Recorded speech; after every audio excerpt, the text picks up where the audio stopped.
So let's talk about the role of litigation in this whole, in food.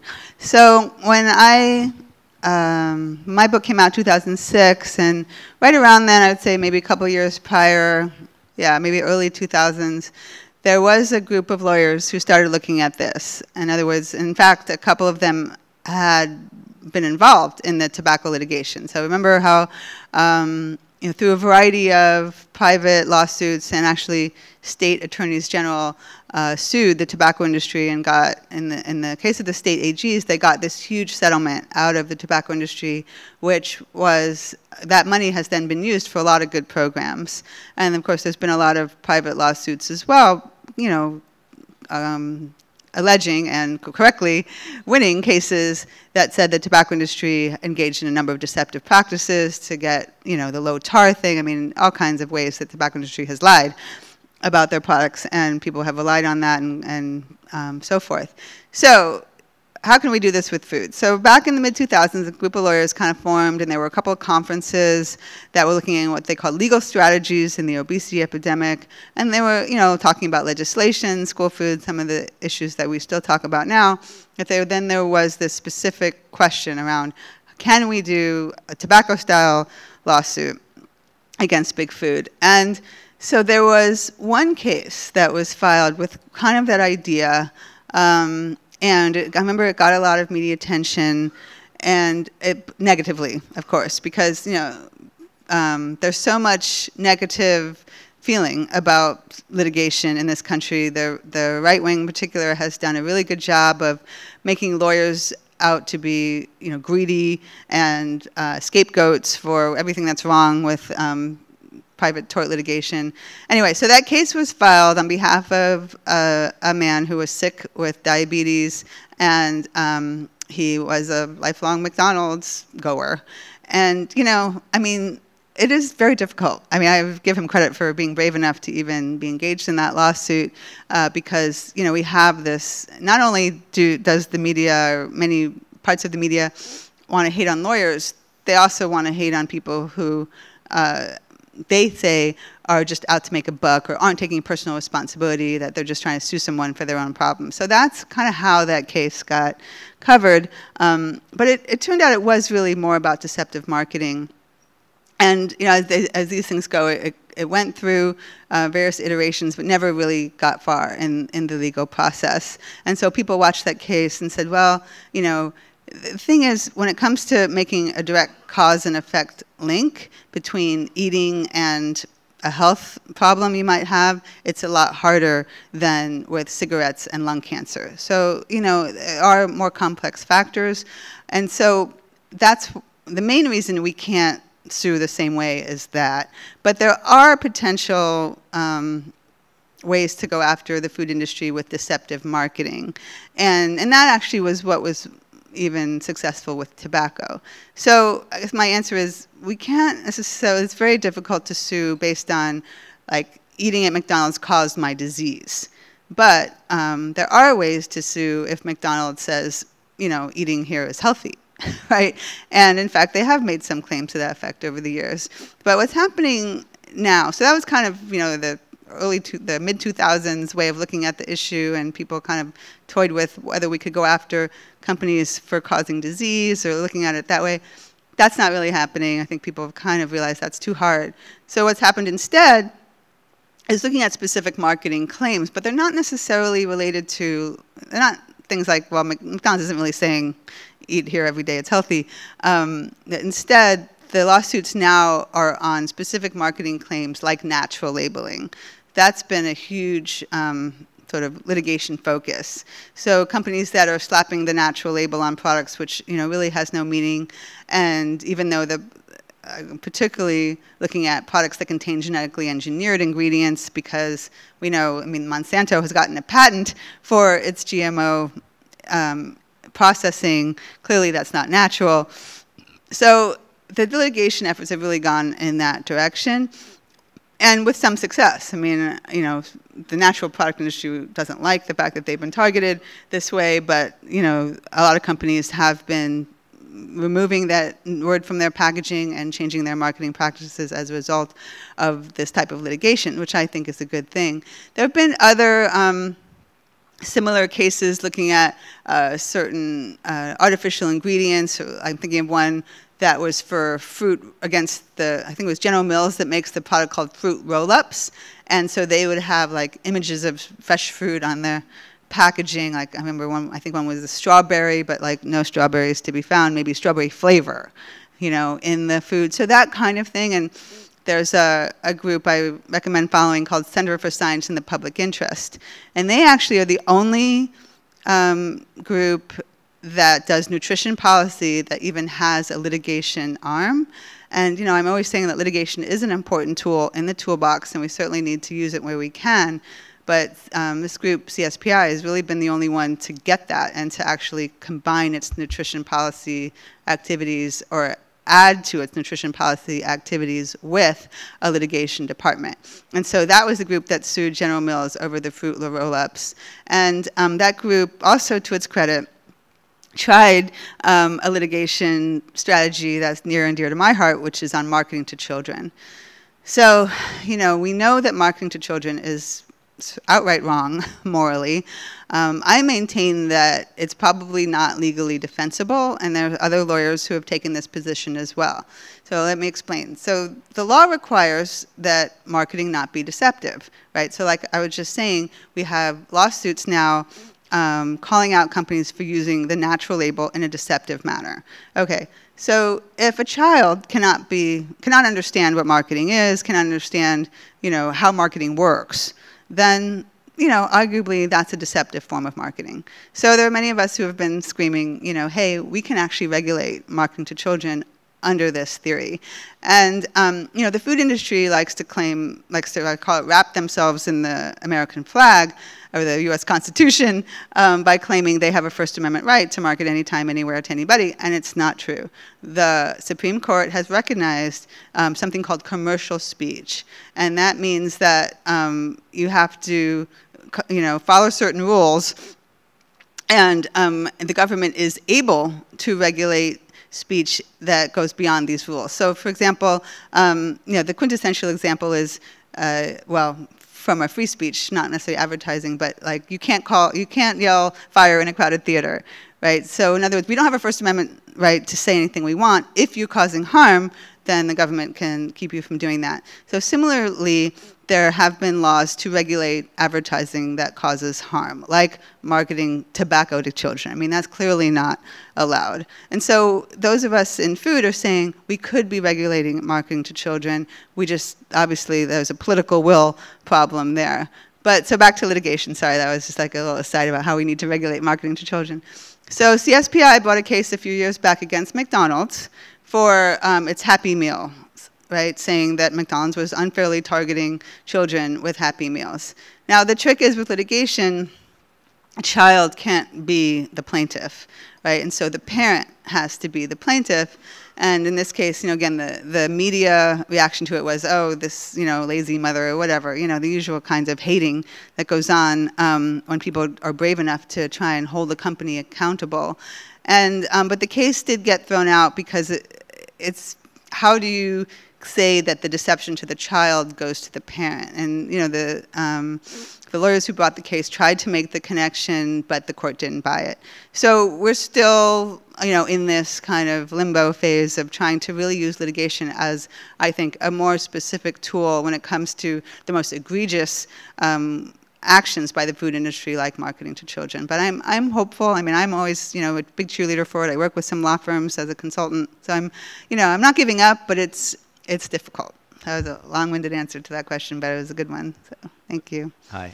I just thought it was worth mentioning that yesterday on Meatonomics, the Common Sense Consumption Act, we were told that you cannot sue a food manufacturer if you're obese or sick. Is that a state statute that a lot of the states have, or is that federal?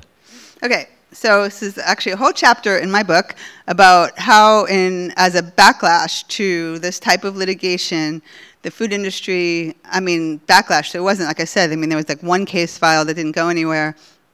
But the industry wanted to get out ahead of it.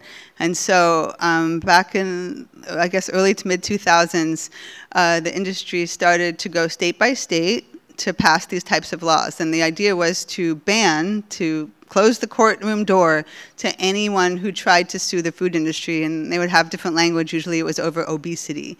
So it was basically what was called like a ban on obesity lawsuits. And, an absurd thing to do, because we need courts as, it's often the last place to go, because, the industry is so powerful in state legislatures that, and people need to, have the harms redressed in court. And so they went state by state. There was a federal bill proposed, but it didn't get passed. It may have, I don't remember if it passed the House, but it didn't get anywhere federally. But a number of states, and I was tracking it for a while, and then the effort kind of died out because the lawsuits weren't going anywhere. But there were quite a few states that passed these bills, and it was disturbing, particularly just, again, as this preemptive measure. I mean, it's, and I remember going to one industry conference. I kind of snuck in, and they were talking about this avalanche of lawsuits. And I'm like, what are you talking about? Like, I think there was like one lawyer talking about suing. I mean, they just really exaggerate this effort in order to get people, exercised about it and want to, stop this, phantom threat. This program here, this is on? Yeah, this program here thank you all for being here. Like you said, early Sunday morning. I appreciate that. I appreciate you being here and sharing this information. And this conference has led some of us into a group that we can say, this is what we shall do. We may not know the end result. So my question of you is all of this information you presented here in your book? No. No, okay, good. And then can we use this information as a slideshow to make presentation to schools or people who are interested in joining us in this initiative? Okay, so thank you. So let's talk about where you can get all of my great information. So the good news, the bad news, it's not in the book, but the good news is it's free. So you don't actually have to buy the book to get anything I just talked about today in that dairy report. So the information that's in the book is it's kind of a look at what was going on in the mid-2000s with the Bush administration and the types of tactics that industry has been using. I mean, I don't want to say it's outdated because it's not. It's just timed around then. And it's about how the industry claims, on one hand, to be part of the solution and to be making great changes, but really it's just a bunch of nonsense, and they're engaging in all kinds of lobbying tactics to stop public policy from going forward. So what I like about the book, or why I recommend it, is it's a good way to understand industry tactics. Because even though the examples and the stories are, from about 2005, the book came out in 2006, it's all still relevant today. I mean, if anything, it's gotten worse in terms of PR tactics. So it's a way to understand what they do. But since then, I should say, the body of my work lives on my website, which is eatdrinkpolitics.com. And so there, if you click on reports, you will see all the reports that I've put out, over the last 5 years or so. And I believe the most recent one, or maybe the one before the most recent one, is the dairy one. So, there's a lot more detail in the report. All my reports are downloadable for free. You can certainly create your own presentation with the information that's there. Do whatever you want with anything that's on my website. I prefer if you give me credit for it. That'd be great. But, there's reports, there's blog posts, I mean, I've certainly developed a whole, deep list of resources. And there's also, in addition to my blog, there's a YouTube channel, and I have, video clips from other talks that I've given. And then on social media, I've found that Facebook isn't my thing, but Twitter is, because, I can be really snarky in 140 characters or less. So I really encourage you, if you're on Twitter, get on. If you're not, get on Twitter. And I'm at Michele, it's not right there on the slide, Michele R. Simon. And Twitter is an amazing, amazing place. It's a total time suck, is the bad news, but the good news is a lot of fun people there who you can, share your snarkiness with. And I even met someone who came to the conference this week as a result of our Twitter exchanges. So so everything's for free on eatdrinkpolitics.com. Yeah. So the small dairy farmers still have to contribute to the checkoff fund, correct? Yes. Like, so Organic Valley, they're... Now, so it seems with your slideshow that McDonald's, Domino's, Pizza, all those big corporations are getting the funding to promote their products. What do the smaller farmers, I mean, can they apply for that money to do anything with what they're doing in their gardens? I don't honestly know the answer if there's an application process for if anyone can access it. I mean, my impression is that it's pretty much run by I mean, there is a board, right? And so, you know, I mean, probably the largest processors, members, you know, executives at Dean Foods, the largest milk company, sit on the board and they make the decisions. But speaking of, I'm glad that you raised the issue of organic. So while it's true that, you know, all producers have to pay into this program, the organic industry, not just dairy, but the organic sector in general, has decided, hey, this is a pretty good idea, this checkoff thing. Why don't we get our own?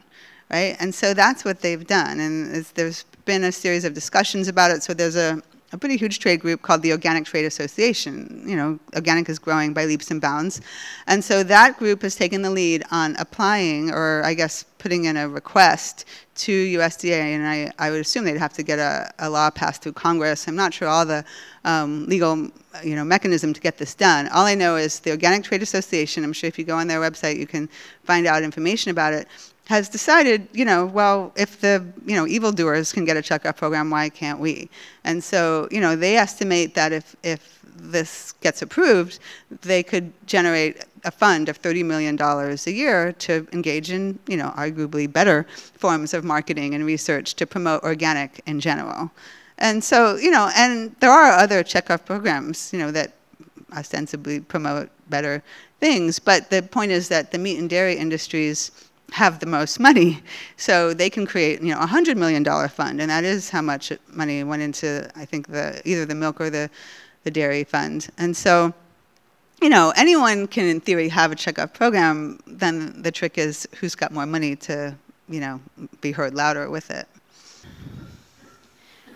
Okay, so if you had the ear of, say, Pizza Hut or Taco Bell, what would you give them as some suggestions for the absolute best things to change? Would it be the chemicals or the bad fats or the GMOs? And if you couldn't pick everything, what 1 or 2 or 3 things would you ask them to change? And I promise I will pass this information to someone who might be able to make some changes. Okay. Well, it's an interesting question about what is the role of, say, the fast food industry or the junk food industry in general, processed foods, fast food. Do we want them to change, right? What do we want them to do? And I feel like, say again? Slow them, oh yeah.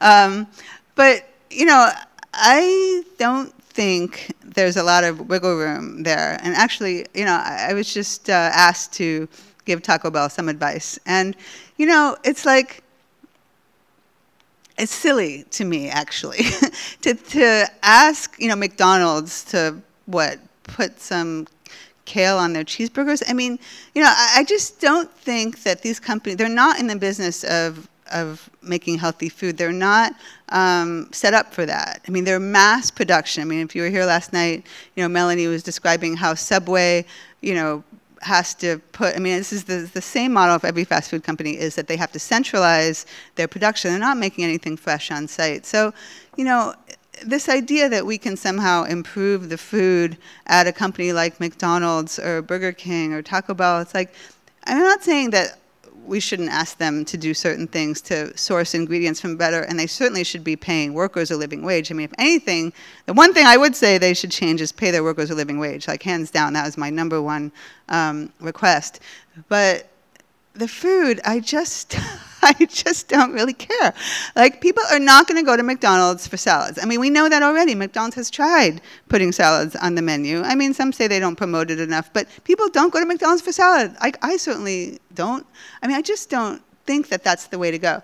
What I do think they need to change, though, is the marketing practices. So the 2 issues, and I would rank them pretty close to equal, but I care a lot more about the workers at the moment because they're fighting hard, and they've gaining ground. And I think we can take a page from how organized and successful the workers are being in fighting for a living wage right now, getting laws passed in cities all over the nation, putting pressure on companies like McDonald's and Walmart to pay a living wage. But marketing to children. So Taco Bell isn't really a problem with that, but McDonald's certainly is, and any other food company that's using toys to lure kids in needs to stop that. That one practice alone of putting toys in the Happy Meal, of luring kids into the stores. I mean, any parent of small children will tell you they don't care about the food. Right? The child just wants the toy. They'll take the Happy Meal and throw it away and just get the toy. I mean, so let the kid go get the toy at hopefully your local toy store. And then, take your kids to McDonald's as a treat once in a while. So to me, it's about the exploitation of children and the exploitation of workers. Those two things need to stop. Okay, it's just a comment, not a question. Okay.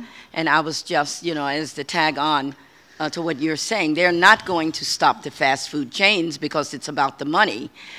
So what we have to do is continue to do what organizations like Hypocrisy and everybody, what we're doing is trying to educate parents. I mean, that's the best way to slow them down with all of this fast food junk, is to not go and buy it. Right. And the only way to not buy it is to educate. Yes, absolutely. Consumers have a lot of power in this, and we certainly need to get the word out that this is a problem. Of course, education is not enough. So while education is important, there's this very important concept in public health, which is that, if we change the environment that people live in, that is actually a more powerful tool than education. So while, unfortunately people don't act just on information alone. Wouldn't it be great if we did, if all we needed was the information and, we could make logical choices? But education in the face of, an onslaught of marketing from McDonald's that tells you, eating French fries will make you feel better when you're stressed out. So we need a combination. We need every tool in the toolbox. So yes, education is important, but in public health, we have this concept that people behave in ways that are very much influenced by what's around them. So you walk out your front door, your intention might be when you leave that morning to eat a kale salad, but you were late getting out the door. You didn't have time to make yourself a kale salad. What's available is McDonald's and that cheap, that lure of the cheeseburger, and it smells good and it's available, it's right there, right? So you can be educated about the importance of eating kale, but then, the reality is what's available is the McDonald's. So that's why we need both education like this and also a change in environment. Environment is a very broad term used in public health to mean what is simply available to you. And I also really want to stress the price factor. So, we know that price, and in fact, even more so than nutrition, there was just another survey that came out to confirm that people make food choices, the number one factor that they use to decide what kind of food to buy is price. So, as long as salads cost more than the cheeseburger, we can educate people all we want, but if, it comes down to price, then they're going to pick what's cheaper, and of course what's more convenient, other factors as well. And so that's where policy change comes in. Why is it that the cheeseburger is cheaper than the salad? Because of all the government subsidies. One reason, not the only reason, but government subsidies for all the inputs of animal agriculture are certainly a big reason why that cheeseburger, and many other government supports for the fast food industry. Cheap labor is another reason. I mean, there's so many factors that go into it, but the point is, when we make policy changes and we change the environment that people live in so that we flip what the situation is now, which is that the unhealthy food is the most readily available and is the cheapest, and we switch that to making healthful foods, health-promoting foods, most available and cheaper, that's when you really start to see people's behavior change. And of course, it's not the only way, and there's certainly evidence to show, for example, if you just plop a farmer's market down in a neighborhood that has never, had something like that before, or perhaps, doesn't know what to do with kale, that's not effective. So to your point, there needs to be education to help people even know how to prepare fresh food. And so it's very interesting, a lot of assumptions that go into, say, oh, we just need to bring, better produce into poor neighborhoods, or put a supermarket. That's another, activity that's going on now. You know, a lot of neighborhoods don't have supermarkets. Of course, we need neighborhoods to have supermarkets, and we need to educate people for what to do with how to prepare food healthfully. And the other factor that's huge is stress. And so, you know, more studies are showing that it's not even enough to make food available and accessible, but if you're stressed out, if you're, you know, struggling with 2 and 3 jobs and, you know, the last thing you want to do is prepare a meal, you just want to, you know, stop at McDonald's to shut your kids up already because they're starving, obviously that's a huge factor. So, you know, it's complicated, but it doesn't mean it can't be done. It just means we need to be looking at a variety of factors, including giving people the, you know, a different lifestyle even to help people live a healthier lifestyle in general, and that has a variety of components to it. Good morning. I have a side question. I went to a downtown farmers market near Lake Hewlett that day. I'm trying to do some source for organic vegetable for my patients. So I talked to the guy who sell the vegetable over there, and then he told me it's organic, and he has a little label like the no sticker, not even a certified organic certification. So I bought some. I want to try it before I recommendation my patient go there. I bought some, I went home, I cook it, I try it, it's not. So for customer like this, what can we do? We do about, obviously it's a scam. But he's selling in public for, I don't know how long, for a while. And he labeled it by his way, say organic vegetable, letters $1 each.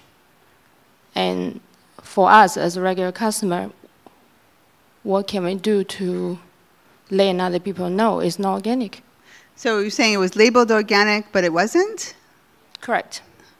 He put the note, the little, you know. So it wasn't like didn't have an official organic label. It just like he was just claiming it was organic, but it wasn't. Correct. Okay. And because when you asked him, he said it wasn't really organic, or how did you? When know? I asked him, he said yes, organic. Look at the label, $1 each, organic letters, and he have a little note in there, like the little, you know, yellow sticker. You can buy that right. Home Depot, whatever. So. Well, I mean, like I was saying last night, you know, some farmers can't afford the organic certification. So, like, if a farmer tells me they're not using pesticides and they're engaging in mostly organic practice, I just take their word for it because I know that that's a problem. It's expensive, you know. But it is, you know, if you're not willing to take that leap of faith, then the thing is to make sure you're only consuming organic certified products. And, you know, if it's a packaged food, then you'll see the USDA organic seal. That's the way to know that it's certified organic. And at the farmers markets, you know, depending on where you are, there may be a local certifier. Like in California, we have California Certified Organic Farms, and so I know when I see the CCOF label, that's a certified organic farm. So, I mean, those are just the ways to know for sure. And if you're, you know, suspicious of it, then, but, you know, like I was also saying last night, my feeling about organic is it's important, and we should certainly be supporting it. I don't think it's something to obsess over. I think, you know, the point is to get people to eat more fresh foods, fruits and vegetables, you know, from any source, and then, you know, organic is sort of added value after that. Hi, I'm asking a question about the USDA involvement in the checkoff program. Do the fees that are charged to the dairy industry, do they reimburse the USDA for their time there, or is it truly taxpayer funded because hundreds or thousands of USDA employees are working for these special interest groups? It's a very good question. So I've asked that too. And, you know, the USDA will say that they get reimbursed, that it's reimbursed fees, you know, that it's a fee-based program. And so, but what I've not been able to identify any USDA staffer that, or I haven't been able to determine that any USDA employee, say, is only working on, I mean, it's very unlikely that they have a designated person at USDA to only work for, say, one checkoff program. And that would be kind of the only way to know for sure if, you know, it's sort of like when McDonald's embeds the checkoff employees in there. Okay, you know that that person is paid for by checkoff dollars, but I don't have the impression, I could be wrong, but that there are staffers at USDA who are wholly funded by the fees from the checkoff program. And so I'm suspicious that it's a commingling of funds. And while some funds do help offset, perhaps, you know, our taxpayer dollars, but to me, it's like, you know, just the fact that we have to even think about it that way or wonder, or, you know, it's you know, you know, what about the office space? What about the computers? You know what I mean? You know, it's like when a lab is trying to separate test tubes with certain funding, you know, so because they can't do abortion work or whatever the hell it is. You know what I mean? It's like it's impossible, right? I mean, there are so many expenses that go along running an office in the federal government especially that I can't see how they can possibly claim, like, we've separated out, you know, this money from the milk industry and this, you know, U.S. taxpayer money. And so basically I mean, the way the federal government even thinks about it is it's tax money, but being paid for by this sector of industry. And then, you know, of course, it's got to be commingled with the rest of the tax money that we're all paying. I start dating myself here, but no, 25 years ago, the ADA, the American Disabilities Act, was actually passed. Has there been any thinking about how to use that in litigation? Has that been part of a discussion with some of these kids and, you know, finding some more of an extreme cause and effect to cause any changes? I'm sorry, I missed the first part. How to use what? Oh, the ADA, the American Disabilities Act. Has that been part of any legal discussions as far as protections of kids, either in a, you know? You mean like having chronic disease as part of that? Chronic disease would be part of ADA, and then? Yeah, or obesity, or, you know, certain fringe arguments that could be made so that there could be more attention to protection on the diets. Yeah, no, I haven't heard that theory that somehow it would be folded into ADA. I have, there is some, I've heard a couple of lawyers talking about trying to make the connection to federal tax dollars. So similar to actually the, that tobacco settlement that the state attorneys general got back in the late 90s, which was based on our tax dollars being spent to clean up the health problems that tobacco caused. In other words, looking at the expenses that are being paid for by these federal programs, Medicare and Medicaid, to address the diseases that are being caused by diet-related illness, and could we sue the junk food industry, you know, to sort of reimburse the federal government for those expenses. Again, you know, these are great theories and they sound good, but then when you try and figure out, okay, well, who are we going to sue? How do you apportion the blame? I mean, it gets very complicated, and litigation has so many requirements that to fit it into that box is very tricky. But not to say it won't be done, but I think it's going to take, you know, if it does happen, a lot more creative thinking. Okay. Well, thank you very much.